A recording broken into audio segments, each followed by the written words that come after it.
Biden administration really needs to look at these policies they put in place that unquestionably created this crisis, and they need to look at the policies that were working and put those back in place. So what do you think we're going to see come May when Title 42 goes away? We're already at a pace that is completely unsustainable. What happens next? It's just going to get worse, and I don't even know what that means anymore, to be honest. What we're seeing today is record high numbers. Border Patrol is completely overwhelmed right now today. They're still processing people they caught the last couple of days. While they're doing that, the cartel is just smiling, bringing fentanyl, cocaine, heroin to a city near you. And all that is just going to get worse, and it's going to get backed up more. There's just not even enough computer terminals to process those people.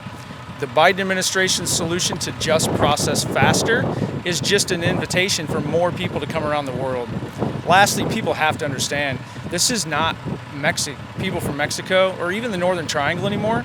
There's over 153 different nations that we heard earlier today, 153 different nations crossing this border into our country. And we have no idea who these people were or what they did before they got here.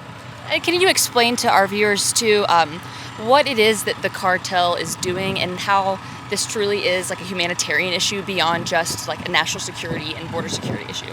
It's a huge, huge issue. There's been more deaths in the desert, more deaths crossing the border. This is not a humane way to do border security because it's really pushing people into the hands of the cartel. And the cartel, first and foremost, they just use these people. They're a commodity to make money, but more importantly for the cartel, the bigger money is in smuggling criminals and in smuggling narcotics, not families. So they use the families to push across the border to open gaps where they can then come behind. Let me explain what that means. So if you were a family from Central America and you wanted to surrender to the first law enforcement officer you saw in the U.S., why would you cross at 1:30 in the morning, especially something like the Rio Grande River? The cartel scripts those crossings, especially large groups of people, to pull in Border Patrol and other law enforcement resources from other areas.